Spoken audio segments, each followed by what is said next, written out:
I've been called dumb, stupid, so if someone like that can create a 6-figure business, so can you. Here's how I did it. Where did I go wrong so you don't make the same mistakes I did? I'm Carolyn, and here we talk personal finance and entrepreneurship. I've had many failed businesses, but the one we're talking about today that makes me 6 figures is a media company in the automotive space, a YouTube channel about motorcycles. The great thing about this business model is that you can start it with no money down. Any money I've ever spent on the channel came from the channel. I'll kind of give you an outline breakdown of how it all started. 2016, I posted my first YouTube video talking about how I got my first bike. I didn't know anyone who rode, and I literally just wanted to talk about it. I had no ideas about how to build a business off of YouTube. I thought it was just luck. I was very wrong. But it was nice to just talk about something that I didn't know anyone else that I could talk to about it. And I love just creating videos. Like I love the editing process too. So it's kind of like I found 2 passions at the same time. I loved bikes, I loved riding, and I love editing videos at the time. So now there's a lot of requirements to be able to monetize your videos on YouTube, but back then you were able to monetize right away. So I started pretty much right away with AdSense and affiliate links. So I would link to products I was using down below, and I would join the affiliate program from websites where I'd gotten the product. And if anyone purchased the product or something on the website, depending on that website's policies, then I could get a commission.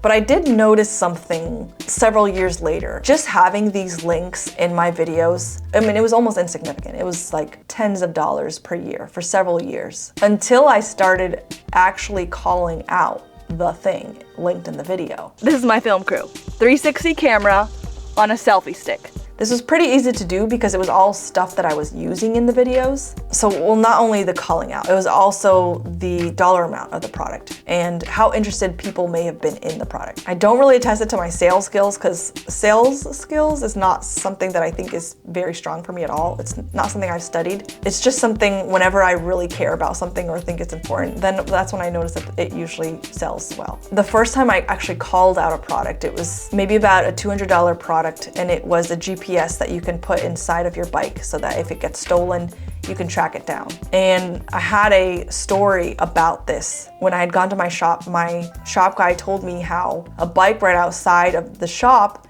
had been originally stolen, and the guy was able to track down the thief because it had a GPS in it. And that video maybe took me 5 hours of editing and filming, and if only videos today could take me that little time.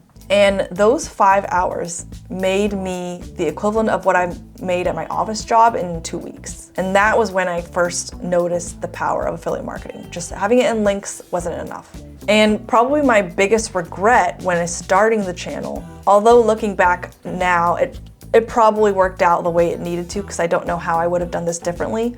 But my biggest regret is I've noticed that people who have a YouTube channel as a supplement to an existing business do so well as far as profit, revenue goes, and their channel doesn't even have to do that well for their business to do well. So whether that's having an online store or even just one product, or you can offer consultation services, or I've even seen real estate agents having a lot of success with this, just having a channel directing people to you or to what you're selling, those people just crush it right out the gate. But for me, my biggest income stream on YouTube was AdSense for the longest time. Now it's the second biggest, and sponsorship is the first biggest. So I'd still say that my channel is more of an entrepreneurship model versus a business owner model, but we'll see. I do have some plans on adding a couple income streams this year that I think could change that. So for the next 5 years on YouTube, it was super volatile. I didn't really know what I was doing. I almost quit many times, but it was also very addicting.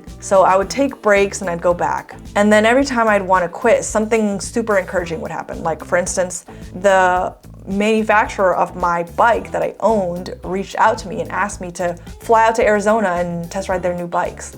Like, I didn't know what that was. Now I know that is a press event, and companies will invite journalists or YouTubers to basically ride their bikes and feature them. When I described to my coworkers while I was leaving in the middle of a work week, I didn't know how to explain it. I told them, I think I won a contest that I didn't apply for. One of my co-workers, when I explained how it happened, she's like, "You're an influencer." So that was kind of the first time I started seeing things as like, this isn't just luck, there may be a strategy here, there may be a business, there may be a way to leverage these things, but I still didn't know. I started watching a bunch of free YouTube videos and listening to podcasts about building a business off of YouTube and started learning a lot. So finally, April 9th, 2021 was when I quit my office job to do YouTube full-time. And it wasn't necessarily because I was making so much money, but it had just gotten so busy that I was exhausted doing both. And I really believed if I could apply myself more to the channel, I think I could reach sustainable numbers. At this point, I hadn't spent like anything that the channel had made, except maybe like a newer GoPro or a microphone. It's just something to put it back in the channel, but I wasn't taking a salary out of my YouTube channel. So I was saving a bunch of money there and also for my office job in the hopes that eventually I would quit and try to give more to YouTube and give myself as much of a buffer period as possible by saving as much money as possible. So that first year full-time on YouTube was a struggle. I started posting more videos trying to bulk up that AdSense because again, I still didn't know about how much more profitable you can be if you have a business that YouTube feeds into versus just relying on AdSense and sponsorships. So there was this one YouTube guru who had very little free information online, but I noticed a lot of very successful, very large YouTubers were talking about him or would reference him as behind the scenes. And I also noticed he had a course. At the time, I was like, it's $5,000. That's a big chunk of money for me back then. It felt too risky, so I kept putting it off. But finally, by the end of 2021, I thought, my channel is not profitable enough. It's like neck to neck what I was making at my office job. But time-wise, like I'm getting really burnt out. Like I didn't quit my office job to be making less money and be spending more time working. So I was thinking like, this is last ditch effort or else I'm going back. I'm going back to the office job. So I took that course and it was about 2 months and it's definitely not everyone's style. I'd recommend it a lot to some people, but not every personality type is going to, I think, benefit from it. If you're the kind of person that's very, maybe you're a very diligent student and super into your, like a college class, school class format, those will probably benefit from.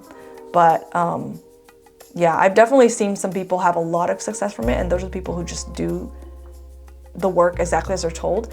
And I've also seen people come out of it and not have success from it, and those are the people who just don't believe it, don't try it, don't want to argue about it, kind of everything and the strategies that go there, and it's just not gonna work out for you. So just keep that in mind if you're interested in that kind of thing.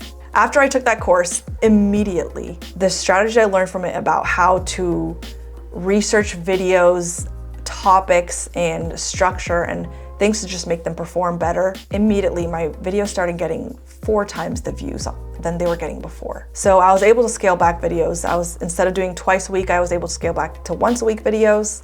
So AdSense was increasing. I started getting more sponsorships. And I was like, okay, this, I'm still not rolling in it, but I am getting paid more than my office job. So that's at least good. And I'm seeing now on the horizon things I can keep doing in the next several years to keep growing this and keep adding to this. Just by hearing from Daryl and hearing from other YouTubers more advanced than I am. Early 2023 is when I first got my sponsorships. So the way I got sponsorships was I just emailed 11 brands, all products that I'd already been using. Some already had the emails either from a press event or they had sent a free product, or if I didn't have an email, I just sent a message on Instagram. And the way I packaged it was, after talking to a lot of other YouTubers of how to do this, was I offered like a 1 to 3 month package because I was creating a 3-month video series on a cross-country trip. So I had something very specific that I could offer and sell to them. And 8 of these brands said yes. And that doubled my income that year. And toward the end of 2023, I went to Vid Summit, which I highly recommend for anyone interested in doing YouTube. It's an event where you'll have a whole bunch of speakers in the industry, not only telling you about YouTube, but also telling you about building a business around YouTube. And that's where I met my brand agents that I have now. And they've taken over my sponsorships, and they're just smarter and more experienced than I am. So they've been able to make more money on the sponsorship side than I was able to myself, even after their cut. So kind of going back into investing in your business and how important it is. Back when I did real estate, I was managing my own properties and it was exhausting. But I really thought I could make myself more money, and that ended up to be wrong. Once I finally hired property managers, after their cut, they made more money than I could myself. They're more experienced, they have more resources. Same thing happened with the branding, just as I just told you. And another thing was finally hiring editors. I didn't hire editors because I thought I was ready, because I thought I was rolling in it, because I thought it is time. I hired editors because I was exhausted. Just about every year on YouTube, I missed about 3 months worth of videos. Not all in one chunk, but throughout. I tried to post every week, but I would just miss it. It was just so difficult to spend days or a week or even 2 filming one video that would take me another week to edit. And not to mention, the filming and editing bit isn't the only part of your business. It's like maybe like 40% of the time, outside of just emails and admin work and managing the finances and research, social engagement, which I've scaled back on. That was my state of mind when I hired editors, was I just can't keep doing it on my own. I don't even know if I could afford them, let's try it. And it ended up being an excellent decision. I got super lucky with 2 editors that are both lady writers, and they're actually trained in editing, unlike I was. I was just using whatever free editing software came on my laptop. And if there was anything I didn't know how to do in editing, I would just Google it. They've been able to edit the videos and just elevate it, just make the quality just so much better and save me so much time. But I did take advantage of the extra time I had, to the point where I kind of found myself in the same boat, where I was like, find myself still limited on time. And then I just started giving these editors more things. I'm like, can you also do research? Can you also do scripting? You also want to be on camera? And everything I've thrown at them, they have just crushed. They are excellent at editing, excellent at researching, excellent at scripting, excellent on camera, and they're both writers, so they're just great. So I got really lucky, and 2025, they're gonna be producing more videos on their own too. So it turned out, oh yes, I could afford them, because not just of the amount of time they were able to save me, the amount of time they were able to save me, I was able to dedicate it on things that could be more profitable for the channel, like research and making sure the videos were performing even better. Also just learning on the back end how else to improve the videos and what else can I do to build the business. So we just added a merch store, and now we're working on adding a digital course. And then next, I don't know if I can do that this year, if that'll be 2025 or 2026, but I'd like to have my own online store as well. Kind of like, I'd say, like a boutique shop for motorcycle lovers, just on brand. So 2021, the business made about $48,000, which was pretty neck to neck to my office job, considering I quit the office job in April. And then since then, it's been an almost 30% increase. After I took Challenge Jumpstart at the very end of 2021, next year it hit about $75,000. And the next year it hit $100,000. And the year after that, it hit $145,000. So we'll see what 2025 brings in. Maybe I'll make an update January 2026. But the most important thing through all of this is that I never stop learning and trying to improve. I'm constantly watching videos or listening to podcasts or reaching out to other people who have done this before me or are just more successful than me.